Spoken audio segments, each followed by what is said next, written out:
Chapter 50. This is the word the Lord spoke through Jeremiah the prophet concerning Babylon and the land of the Babylonians. Announce and proclaim among the nations. Lift up a banner and proclaim it. Keep nothing back, but say, Babylon will be captured. Bel will be put to shame. Marduk filled with terror. Her images will be put to shame, and her idols filled with terror. A nation from the north will attack her and lay waste her land. No one will live in it. Both men and animals will flee away. In those days, at that time, declares the Lord, the people of Israel and the people of Judah together will go in tears to seek the Lord their God. They will ask the way to Zion and turn their faces toward it. They will come and bind themselves to the Lord in an everlasting covenant that will not be forgotten. My people have been lost sheep. Their shepherds have led them astray and caused them to roam on the mountains. They wandered over mountain and hill and forgot their own resting place. Whoever found them devoured them. Their enemies said, We are not guilty, for they sinned against the Lord, their true pasture, the Lord, the hope of their fathers. Flee out of Babylon. Leave the land of the Babylonians, and be like the goats that lead the flock. For I will stir up and bring against Babylon an alliance of great nations from the land of the north. They will take up their positions against her, and from the north she will be captured.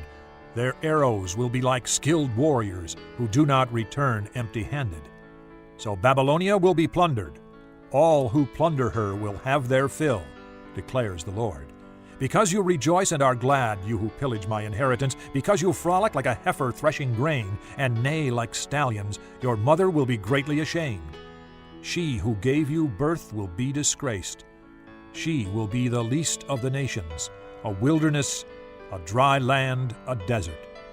Because of the Lord's anger, she will not be inhabited, but will be completely desolate. All who pass Babylon will be horrified and scoff because of all her wounds. Take up your positions around Babylon, all you who draw the bow. Shoot at her, spare no arrows, for she has sinned against the Lord. Shout against her on every side. She surrenders, her towers fall, her walls are torn down. Since this is the vengeance of the Lord, take vengeance on her. Do to her as she has done to others. Cut off from Babylon the sower and the reaper with his sickle at harvest. Because of the sword of the oppressor, let everyone return to his own people. Let everyone flee to his own land. Israel is a scattered flock that lions have chased away. The first to devour him was the king of Assyria. The last to crush his bones was Nebuchadnezzar, king of Babylon. Therefore, this is what the Lord Almighty, the God of Israel, says. I will punish the king of Babylon and his land as I punished the king of Assyria. But I will bring Israel back to his own pasture, and he will graze on Carmel and Bashan. His appetite will be satisfied on the hills of Ephraim and Gilead. In those days, at that time, declares the Lord, search will be made for Israel's guilt, but there will be none, and for the sins of Judah, but none will be found. For I will forgive the remnant I spare. Attack the land of Merathaim and those who live in Pekod. Pursue, kill, and completely destroy them, declares the Lord. Do everything I have commanded you. The noise of battle is in the land, the noise of great destruction. How broken and shattered is the hammer of the whole earth. How desolate is Babylon among the nations. I set a trap for you, O Babylon, and you were caught before you knew it. You were found and captured because you opposed the Lord. The Lord has opened his arsenal and brought out the weapons of his wrath, for the sovereign Lord Almighty has work to do in the land of the Babylonians. Come against her from afar.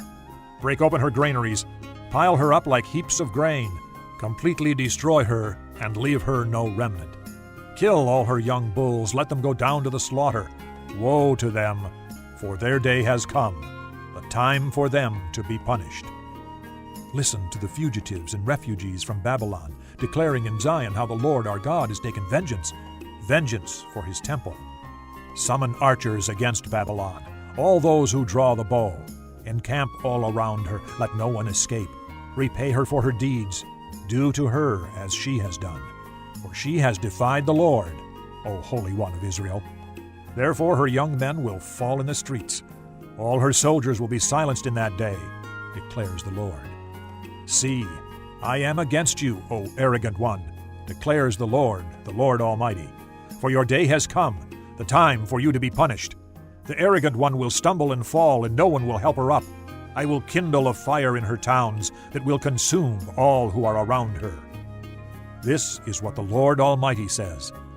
The people of Israel are oppressed, and the people of Judah as well. All their captors hold them fast, refusing to let them go. Yet their Redeemer is strong. The Lord Almighty is his name.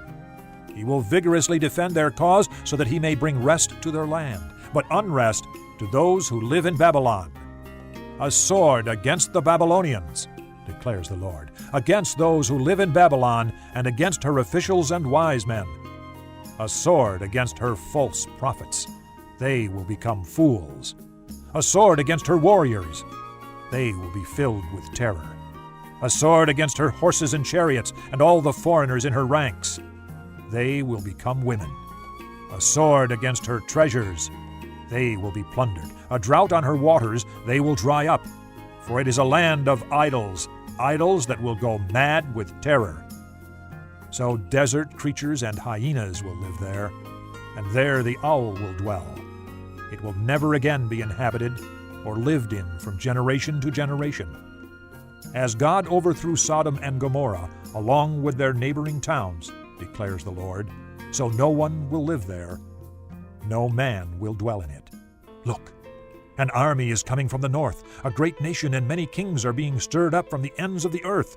They are armed with bows and spears. They are cruel and without mercy. They sound like the roaring sea as they ride on their horses. They come like men in battle formation to attack you, O daughter of Babylon. The king of Babylon has heard reports about them, and his hands hang limp. Anguish has gripped him, pain like that of a woman in labor. Like a lion coming up from Jordan's thickets to a rich pasture land, I will chase Babylon from its land in an instant. Who is the chosen one I will appoint for this? Who is like me? And who can challenge me? And what shepherd can stand against me? Therefore, hear what the Lord has planned against Babylon, what he has purposed against the land of the Babylonians. The young of the flock will be dragged away. He will completely destroy their pasture because of them. At the sound of Babylon's capture, the earth will tremble. Its cry will resound among the nations.